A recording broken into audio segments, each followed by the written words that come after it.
kedalaman waktu, di jantung tanah Minangkabau, tersimpan sebuah cahaya yang tak pernah padam. Cahaya itu adalah warisan seorang ulama besar, Syekh Burhanuddin Ulakan.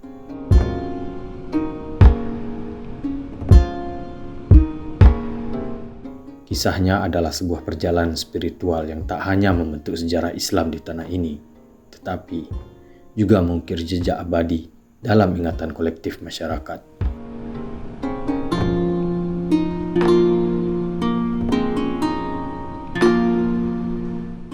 Ingatan manusia seperti sebuah lautan luas. Di dalamnya tersimpan jutaan kisah, mimpi, dan pelajaran hidup. Syekh Burhanuddin adalah salah satu bintang paling terang yang pernah bersinar di langit ingatan masyarakat Minangkabau. Nama beliau bukan hanya sekedar nama, tetapi sebuah simbol, sebuah semangat, dan sebuah warisan yang tak ternilai.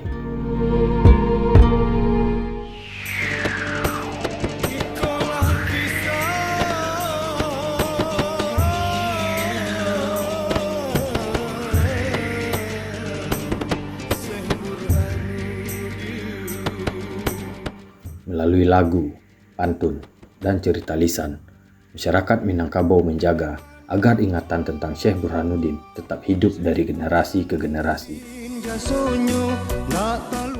Ini bukan sekedar nostalgia, tetapi sebuah upaya untuk menghubungkan masa lalu dengan masa kini, untuk mencari akar identitas dan jati diri.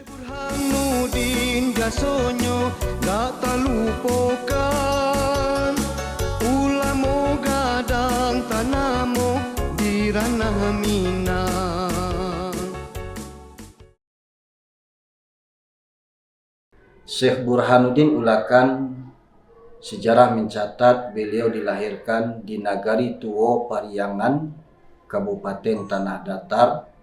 Beliau kecil diberi nama oleh orang tuanya dengan nama Kanun. Beliau ini sering dibawa oleh ayahandanya untuk belajar tentang ilmu kedikmaan, ilmu kebatinan dengan seorang Gujarat Arab yang memijakkan kaki ke bumi Minangkabau yang dikenal di dalam sejarah adalah Ilapai.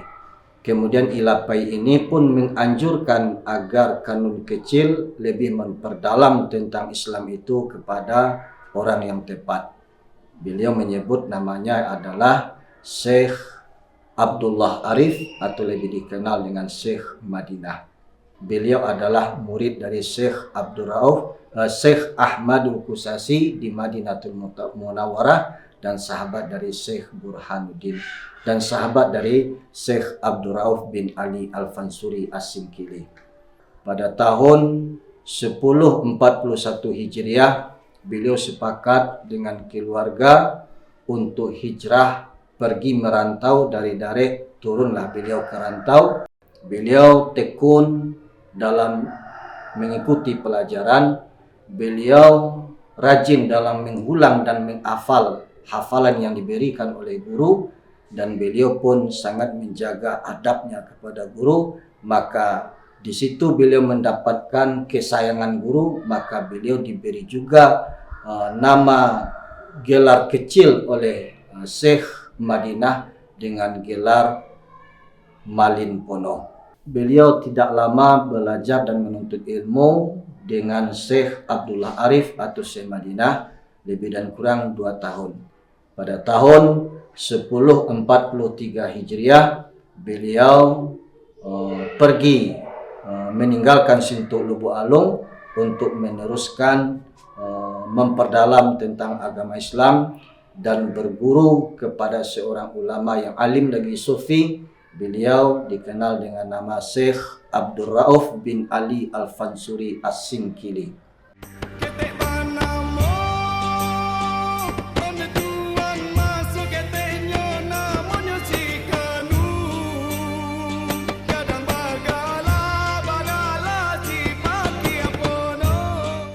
Aceh, dengan tradisi keilmuannya yang kaya, menjadi tempat yang tepat bagi Syekh Burhanuddin untuk memperdalam pengetahuan agamanya. Di sana, beliau bertemu dengan para ulama besar dan menyerap berbagai macam ilmu. dari ilmu fikih hingga tasawuf.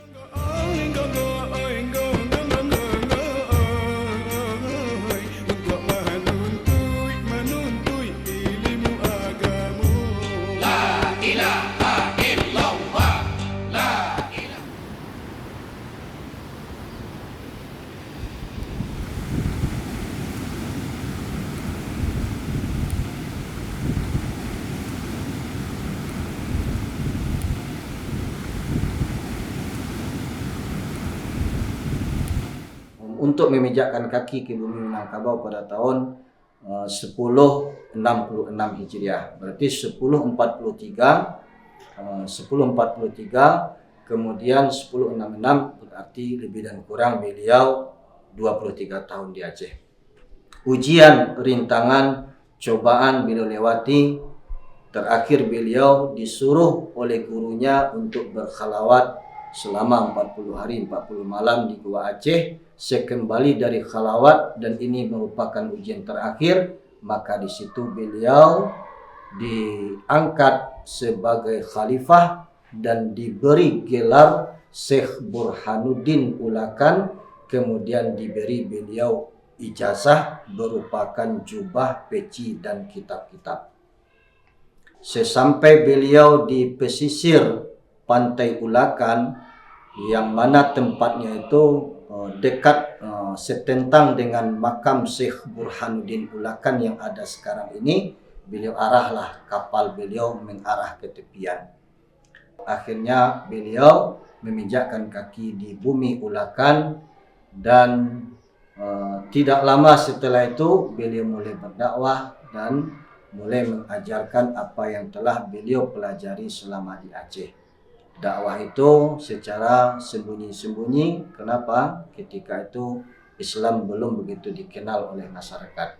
Tak lama setelah itu beliau bertemu dengan garisnya, dengan keluarganya, yang mana keluarga ini bertepatan di posisi Surau Pondok Kete ini. Dahulu Surau Pondok Kete ini adalah sebuah rumah kecil. Sekembali dari Aceh, disinilah beliau menemui garisnya.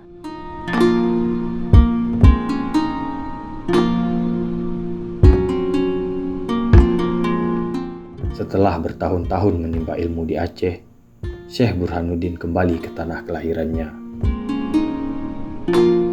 Beliau membawa serta benih-benih ilmu pengetahuan yang siap untuk disemai di tanah yang subur. Namun, beliau tidak hanya menanam benih, tetapi juga menyiramnya dengan kasih sayang dan kesabaran.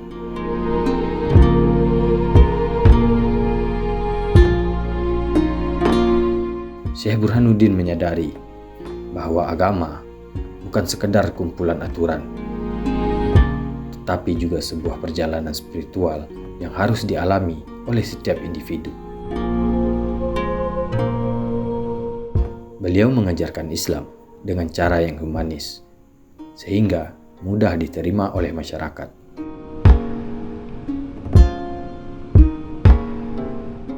Dakwah Syekh Burhanuddin Ulakan terbilang unik.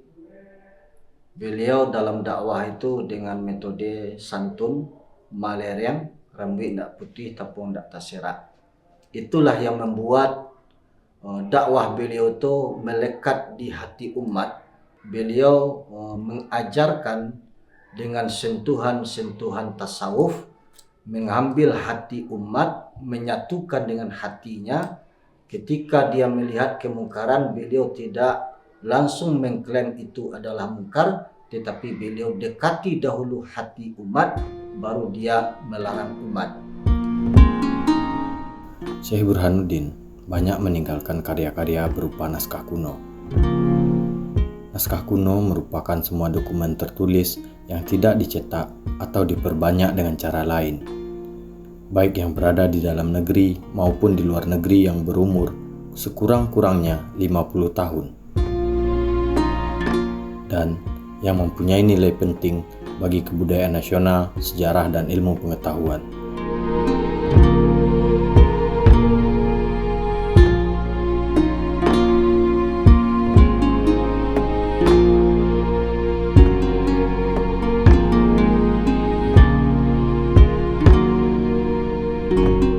Salah satu karya monumental Syekh Burhanuddin adalah kitab Taghzir Al-Ghabi.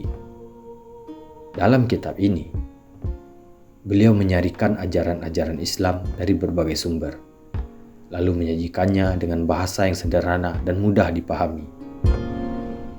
Tujuannya adalah agar masyarakat dapat mengamalkan ajaran Islam dalam kehidupan sehari-hari. Lahir dari salah seorang ulama besar Minangkabau, Syekh Burhanuddin pada abad ke-18. Oleh karena itu, naskah ini menjadi naskah yang sangat penting untuk transliterasi kembali, untuk dikenalkan kembali kepada masyarakat. Nah, ketika telah ditemukan, maka muncullah inisiatif untuk melakukan upaya transliterasi, ya.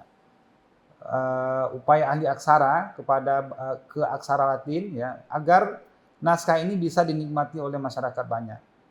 Nah, pada tahun 2015-an kita melakukan ahli aksara terhadap naskah Al-Hikam ini agar pemanfaatannya bisa lebih luas di tengah-tengah masyarakat, ya, khususnya untuk kalangan tarekat Satariyah yang setiap tahun berkunjung ke Ulaan. Tazkir Al-Ghabi. Di Tazkir Al-Ghabi, manuskrip Tazkir Al-Ghabi ini adalah merupakan sarah dari Al-Hikam. Jadi kitab Al-Hikam karangan Syekh Ibnu Athaillah As-Sakandari beliau sarah dan beliau beri judul kitab ini dengan judul Tazkir Al-Ghabi. Teks Syarah Al-Hikam merupakan sebuah karya saduran sekaligus tafsiran dari ulama Minangkabau terhadap sebuah kitab monumental, yaitu kitab Al-Hikam karya Syekh Ibnu Athaillah As-Sakandari, ulama Sunni yang berasal dari abad ke-14. Syekh Burhanuddin dalam hal ini melakukan syarah untuk lebih membumikan ajaran-ajaran kitab Al-Hikam yang diajarkan oleh Ibnu Athaillah As-Sakandari. Kitab ini berisi mutiara-mutiara hikmah, aforisme yang menuntun umat Islam kepada sikap yang paripurna. Di antara lain adalah sikap zuhud, sikap sabar, sikap tawakal, sikap ridho terhadap keputusan Allah, serta menuntun umat Islam agar berhasil dalam kehidupan di dunia dan akhirat. Kenapa teks Syarah Al-Hikam ini menjadi penting? Karena teks ini menjadi bukti bahwa ada transmisi yang berkesinambungan dari ulama abad ke-14 di berbagai wilayah penjuru dunia Islam, khususnya di Timur Tengah, ke ulama-ulama Nusantara, khususnya ulama lokal, seperti yang terjadi dalam teks Syarah Al-Hikam karya Syekh Burhanuddin. Ini adalah salah satu bukti bahwa transformasi pengetahuan, terutama dalam bidang-bidang keagamaan itu, juga dilakukan dengan kreativitas ulama lokal. Nah, dari sini kita bisa melihat bahwa kitab Syarah Al-Hikam sebagai satu kitab monumental dalam bidang hikmah dan tasawuf pada umumnya dicoba disederhanakan oleh ulama kita di Nusantara lewat karya Syekh Burhanuddin.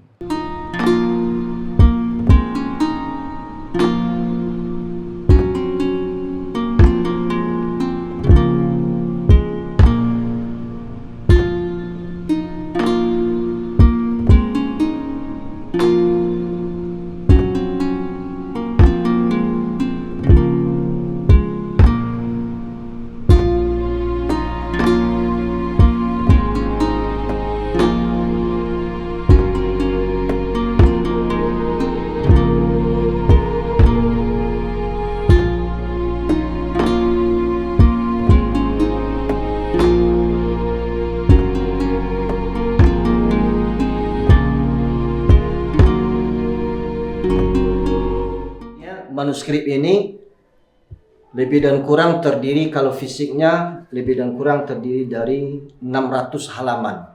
Di dalam fisik manuskrip yang satu ini tersimpan karya-karya ulama besar yang bisa dibaca. Adalah salah satunya adalah Tazkir Al-Ghabi, merupakan karya Syekh Burhanuddin Ulakan. Kemudian setelah itu karya Burhanpuri, merupakan syarah dari karya Hamzah Al-Fansuri yang disarah oleh Burhanpuri dan Samsuddin Sumatrani. Dan juga ada karya Hamzah Al-Fansuri. Nah, pada dasarnya kandungan yang ada di dalam ini adalah setelah saya baca dan saya dalami, beliau mendudukkan tentang persoalan yang menjadi polemik di Aceh sana ketika di era Syekh Abdul Rauf bin Ali Al-Fansuri, yaitu tentang wujudiyah. Maka beliau lebih cenderung membahas Tazkir Al-Ghabi ini dengan thariqah yang akhlaki, lebih penekunan kepada amali, artinya amalan. Pada awal kitab ini beliau awali dengan penulisan Bismillahirrahmanirrahim, Alhamdulillahirabbil alamin.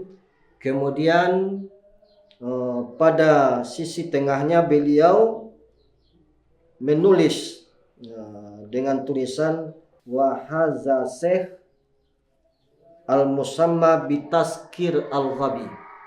Jadi ini Syekh memberi judul kitab ini dengan nama judul Tazkir Al-Ghabi. Tazkir Al-Ghabi karya Syekh Burhanuddin ini terdiri 339 halaman, 276 kalam hikmah Syekh Ibnu Athaillah As-Sakandari beliau syarah. Nah, yang ini adalah matan dari Al-Hikam. Kemudian yang merah ini adalah matan dari Al-Hikam. Kemudian yang ini adalah sarah dari Tazkir Al-Ghabi itu. Yang mana sarah ini dia beraksara Arab Melayu.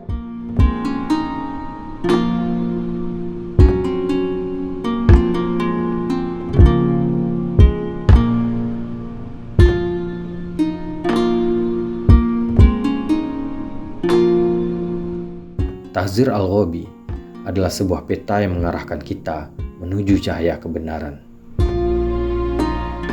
Dalam kitab ini, Syekh Burhanuddin menyajikan ajaran-ajaran Islam dengan bahasa yang indah dan mudah dipahami.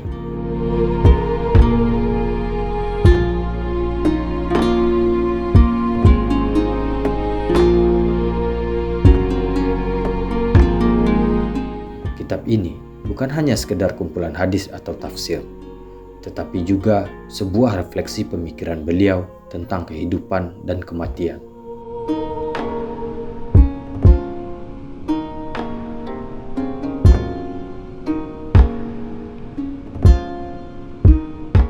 Di kolofon akhir dengan tamatil kitab, tamat ini kitab dinamakan dengan tamat ini kitab Tazkir Al-Ghabi. Kemudian memberi kurnia Allah, memberi maaf Allah.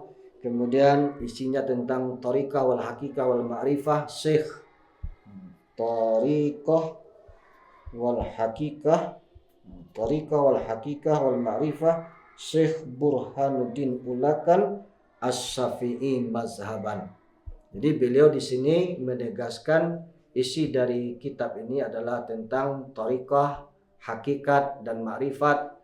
Kemudian beliau menjelaskan bahwa beliau adalah bermazhab kepada Imam Asy-Syafi'i. Seluruhnya manuskrip ini tersimpan di Suro Pondok Ketek, bukan satu fisik manuskrip. Salah satu kita ambil ini ada 7 karya ulama sufi, ulama tasawuf terkemuka di dunia tasawuf, seperti Samsuddin Sumatrani, Burhanpuri, dan Syekh Abdul Rauf bin Ali Al-Fansuri. Kemudian puluhan manuskrip lainnya itu merupakan tentang Al-Muqaddimah, isinya tentang ilmu Nahu. Kemudian Risalah Burhaniyah tentang ilmu saraf. Kemudian Usuluddin dan juga tentang ilmu tasawuf dan ilmu-ilmu lain. Warisan Syekh Burhanuddin tidak hanya berupa kitab, tetapi juga nilai-nilai luhur yang terus hidup dalam masyarakat Minangkabau. Beliau mengajarkan pentingnya toleransi, persaudaraan, dan semangat belajar. Nilai-nilai inilah yang menjadi fondasi bagi masyarakat Minangkabau hingga saat ini. Syekh Burhanuddin telah tiada, namun semangat dan ajarannya terus hidup di hati masyarakat Minangkabau. Beliau adalah sebuah bintang yang telah padam, namun cahayanya terus bersinar menerangi jalan bagi kita semua. 45 tahun masa beliau dakwah, sehingga dengan dakwah metode Malereng Ramina Putih ataupun data serak, kemudian sentuhan-sentuhan tasawuf, kemudian beliau mendirikan pondok-pondok pesantren, maka di situ menjadi melekat dan menjadi pemakaian bagi masyarakat. Beliau berhasil menjadikan surau adalah suatu tempat wadah untuk mengumpulkan umat. Apa persoalan di surau kita selesaikan. Kemudian di surau itu juga terjadi pembentukan karakter manusia, baik itu di segi agama, budaya, dan kesenian. Kenapa di segi agama dan budaya? Karena surau itu bukan sekedar dipergunakan untuk belajar tentang agama Islam saja, tetapi surau itu juga dipergunakan oleh beliau untuk mengikat hati umat supaya satu dengan hati beliau, dengan sile, dengan seni budaya ulu lambe, kemudian sholawat dulang, dan dikir sarafal anam. Dengan dilestarikannya naskah-naskah kuno yang ada di Minangkabau, juga akan berdampak pada penguatan dan ketahanan budaya kita. Kita tahu bahwa manuskrip atau naskah kuno itu merekam semua jejak pengalaman, pemikiran, gagasan, dan kekayaan khazanah kita di masa lampau. Oleh karena itu, dengan secara efektif dilakukan pelestarian pada kajian ini, akan mengembalikan kekayaan itu kepada masyarakat, sehingga masyarakat kembali memiliki nilai-nilai dan ketahanan budaya.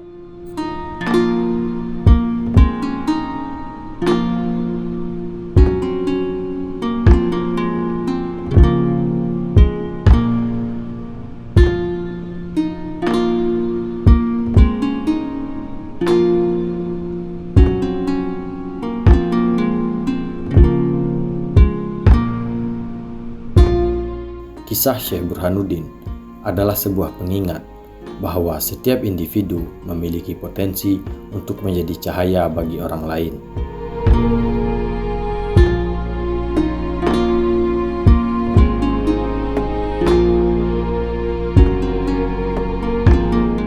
Karya beliau yang masih tersimpan rapi saat ini menjadi contoh bagi kita untuk terus melestarikan dan merawat naskah-naskah kuno warisan nenek moyang.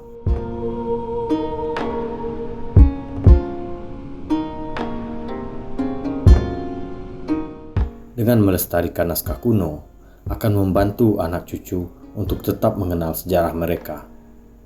Karena bangsa yang besar adalah bangsa yang mengenal sejarahnya.